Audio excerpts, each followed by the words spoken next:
Welcome to this very special edition of the KJ Masterclass Live, the show which ensures that you profit from your time spent here with experts, either through their industry insights, information, or simply learning from them.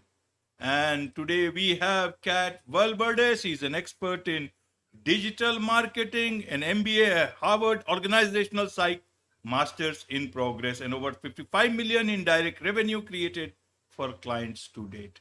Welcome to the show, Kat. Hey, thank you so much for having me. Glad to be here. You are welcome. Welcome to the show. Welcome to India in this online form.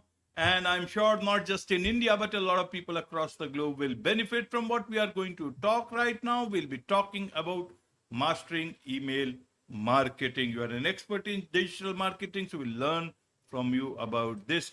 But before this, we come to this, Cat. Let's understand a bit about your journey, your background, so that people know who they are listening to. Sure. So I got my MBA in London, and I focused on international business. At the time, I really thought I was going to go into something like nonprofit management. I had worked with the Peace Corps previously and done a lot of community work, which I still am, really passionate about. But I found very quickly that the opportunities in local government were lacking. And I moved to New York for a little bit. My husband very quickly got into a medical program back in my hometown in Austin, Texas.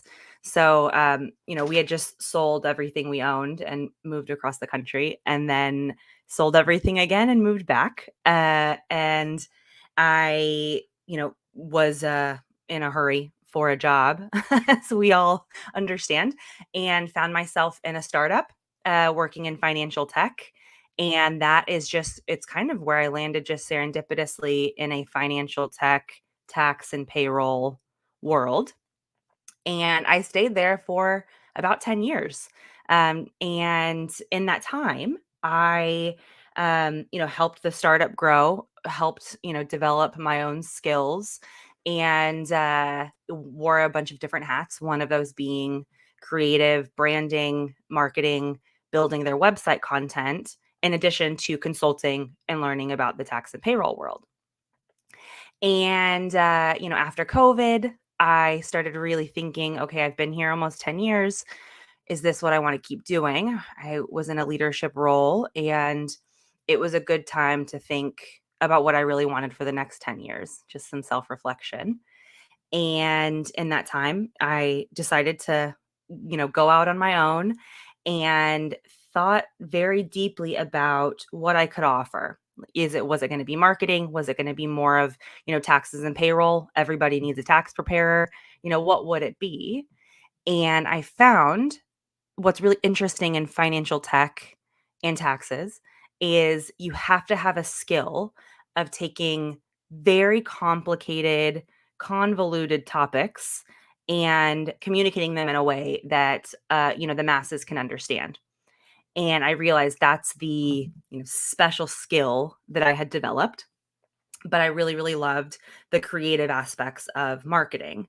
And that's what I did. I just decided I'm going to combine these because, not a lot of people are choosing that as a niche. You see healthcare marketers, you see web creators. I mean, it's very common to see these larger niches. I decided to focus on complicated topics that people tend to be scared of and helping them, dilute the message to expand their audience. And that's where I am today. Absolutely, absolutely, Kat, where you are today. You have done so much, $5 million in direct revenue created for clients to date. What is the secret of your success? How can others, emulate this success of yours? Sure. I would say the best thing that you can do, and this would apply across industries, is be agile. Don't be afraid to fail. Like, let's just rip that band aid. If you want to test something out, rip the band aid, give it a try, because the faster you try it, the faster you realize if it works or not. You're not wasting your time and your money.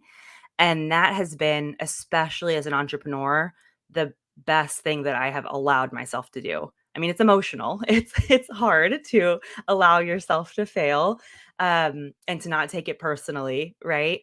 But that's the name of the game. If you want to try out, something on your website, or you want to try out a different social media strategy, or going after a particular type of client, or how you find your audience and where you find it, you're not going to get it right every time. So, accepting that to begin with, and allowing yourself to try a lot of things really quickly until you figure out what works. That, I mean, if that was the only piece of advice I could ever give anyone ever, that's what it would be. And that's honestly how I came to this email marketing strategy that has allowed me to generate so much revenue for so many people. Absolutely, absolutely, Kat. So digital marketing, and so digital marketing, it sounds like very modern, everything, and with AI coming in. Yeah. But and it looks like everything is being taken up or taken over by artificial intelligence. But when we talk of email marketing, it sounds very ancient but most relevant today. Help us understand, means what is the relevance of a marketing digital marketing purpose person today in the age of AI? How do you see this whole market panning out? Is there a place for a human in the digital marketing world? But when we talk of email marketing, there seems to be some space for that. Help us understand. I don't know anything about this. I am trying to understand for the audience for whom this will matter a lot, especially small business owners. Definitely. Yes, I mean, you summed it up perfectly. It sounds like this old, archaic practice that started along with, when the internet started. And then since then, we've built a million things on top of it. And that's true. But what has happened is, as we see Chat GPT, Search GPT with Google, all of these AI bots, I could name a million, content and copy writing bots on top of that. As they are coming up, we're actually coming more full circle, or we're going to have to come full circle back to email marketing, because it is getting so incredibly expensive to buy ads, is the first piece of it. You see Meta and Google, for example, charging 2, 3, 4 times what they were charging in a month to get the same results from one ad. And that's if you can get the same results. I can't tell you how many of my clients are seeing unexplainable changes in the algorithms. And so they can't depend on the leads that they used to be able to depend on every single month like clockwork. So it's more expensive, and you don't actually know if it's going to work, but no matter what, you have to front the bill, right? So that's the first thing that's happening. The second thing with AI is, certainly a good tool, but as it's coming up, and we know that it's going to keep disrupting companies like Google, for example, that's one of the big reasons that they're starting to charge a lot more for ads, is they're trying to gain up all that revenue in anticipation of their ad cycle being broken by AI, by what we know is coming, and by what they're building themselves. So that is the catalyst. And when we circle back to email marketing, it's the solution to getting off of these platforms. So let's say that, you have an incredible community on YouTube, and you should keep that community, but how do you get them off of the platform into your email database, so that if something happens, if YouTube decides, along with Google, I believe they're owned together, right? Yes. To start charging you to use the platform at all, or they decide they don't like your content and they're going to boot you, right? You don't have control over it. What has happened? Do you have to start from scratch, create a whole new profile, create a whole new community from day one? No, if you have the right email marketing strategy, because you've gotten those followers to give you their contact information, and you're communicating with them and building a community outside, in addition to what you're doing on YouTube. And, that's the first thing that we should all be doing as business owners, is making sure we can own our own email list, in case these really tragic things happen, which they do. I've seen many of my clients actually get locked out of Facebook God forbid you have a topic that Facebook doesn't like and they just remove you. But the other thing more tragically that has happened is they roll out updates and then you get locked out of your accounts, which can cost you tons of money, right? So that's the first thing that makes it extremely important to have.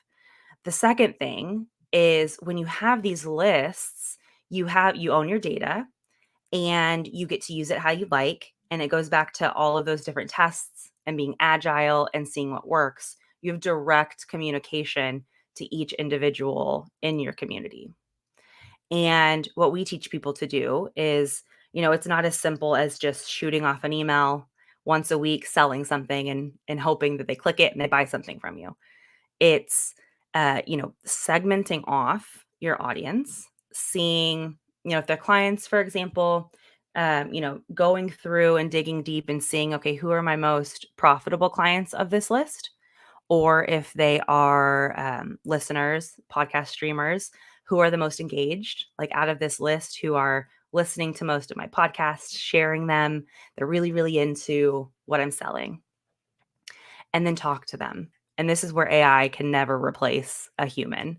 Rather than sending a mass email to everybody and hoping that that message resonates with 100 people, 1,000 people, like it's not going to all hit us the same way. Find that core of your highest return on investment people and start asking them how it's going. Like, hey, the world is crazy. It's volatile. We're scared. How are you doing? How's your business doing? How's it feeling? Do you have any pain points? Like, fill me in. Like, let's just talk without selling them anything. And what we're finding is people respond to that. Like, go figure, we're humans, and hearing from brands that we trust and people that we trust, hearing from them and them genuinely asking without selling anything. We do want to share our stories. And so my clients learn a lot from that. And then they're able to take what they learn back to the drawing board and say, okay, I know that these, top 10% or top 25% of my list, these are their pain points. What can we do to solve them? What can we do to try to help and make some money? Like, there's no shame in that. What are some products that we might be able to provide or services we might be able to provide that can solve for some of this? And once you have that, you take it back to them, you offer it up, maybe at a discount. There's a ton of different strategies, but certainly along with a thank you for sharing and we want to help. And then you also provide that to your entire list because it's very likely now that you have insider knowledge that a million other people in your list are having the same problem. And that's the root of the revenue generation. But it also does this really beautiful thing in building trust and building a community where your followers genuinely appreciate you because you've just solved some problems without them asking. And then the third piece to that that's really lovely with email marketing is once you go through these practices, and you can do them over and over again, is you can then build partnerships and referral programs. It's a very easy and natural conversation after they've had these huge wins from these problems you solved for you to then say, hey, we've had such a good success with this. Do you know anybody in your market that might be interested as well? People that I haven't talked to, like, can we set up some sort of a partnership and you refer me? And let's work out a revenue share so that anybody that comes my way, like, I'm going to send you a piece of that revenue and then we both win. And so it's a lot of work, but it's not extremely complicated to be utilizing these communities that we're building every day and just make them deeper connections where then you both win. Absolutely. Absolutely, Kat.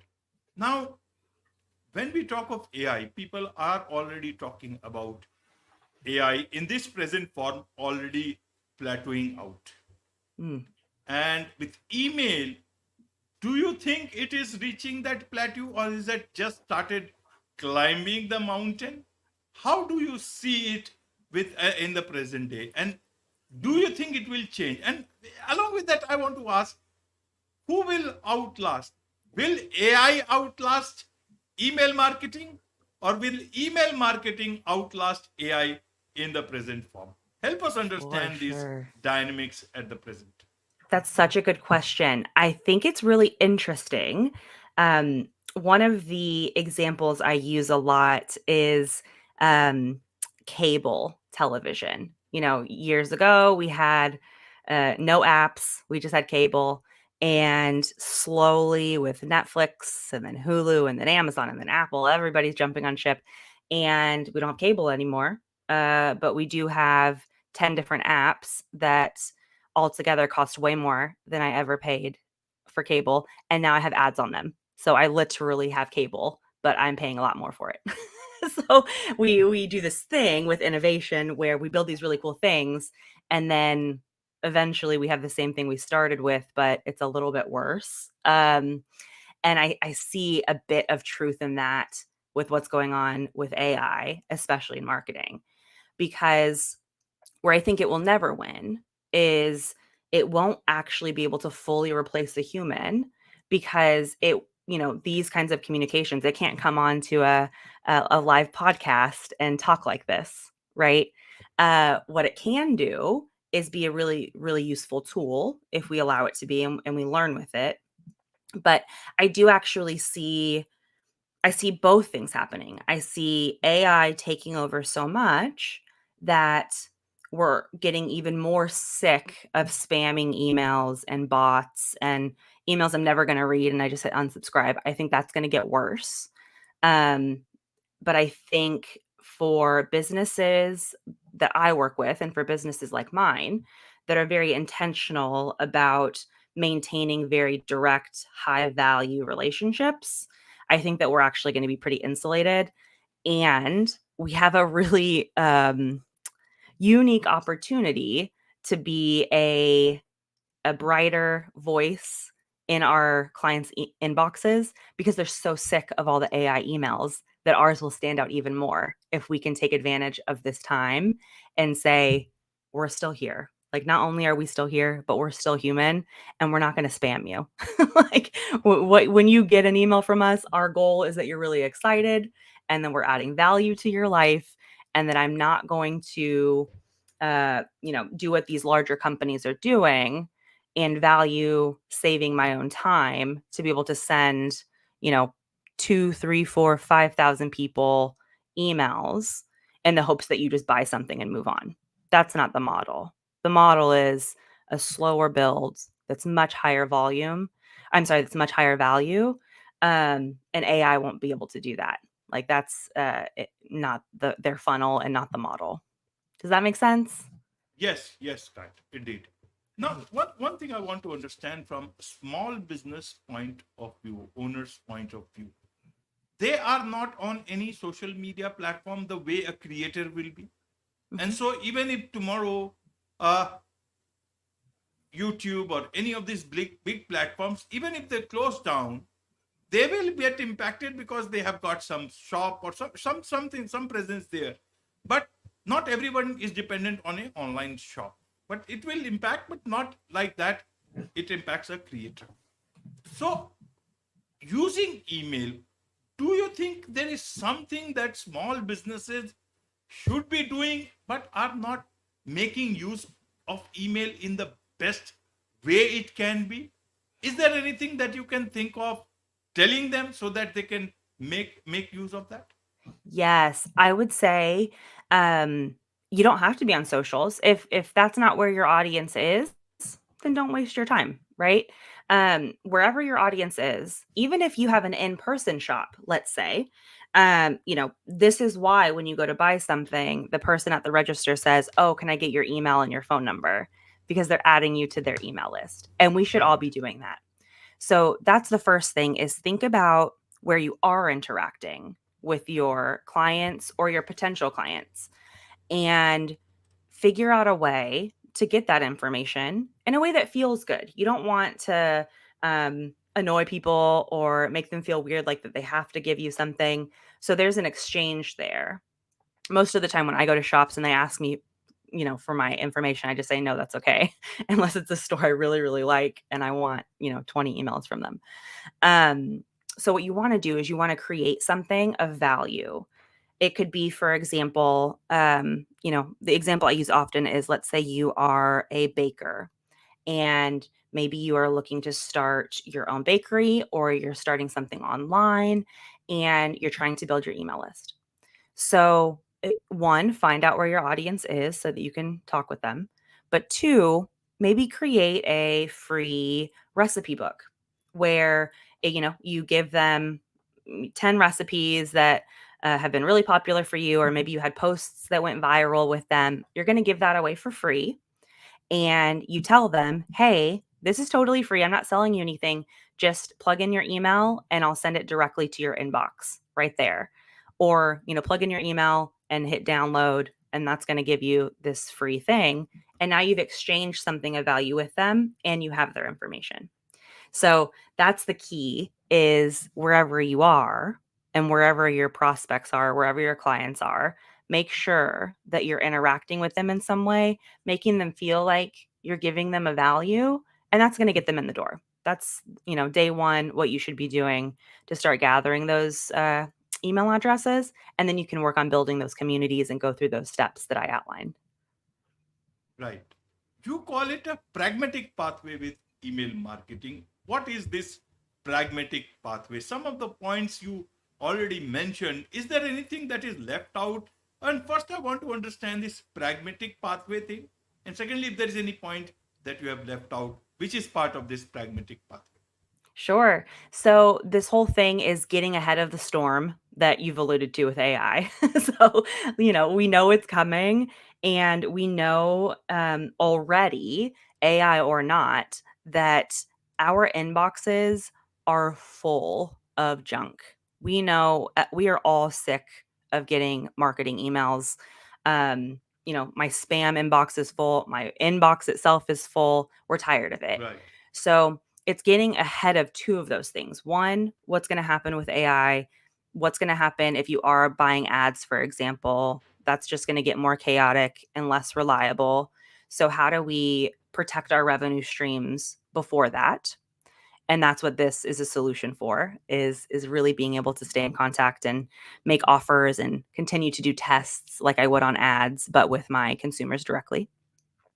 But then two, how do I get ahead of this exhaustion that we all have with being sold to? We're exhausted by seeing sponsored ads, by seeing, video ads, by seeing all of these ridiculous emails in our inboxes. What can we do to be a bright spot and to not be part of that problem in the inboxes of our clients? And that's what all of this is figuring out those practices, moving away from traditional advertising and taking back control for ourselves.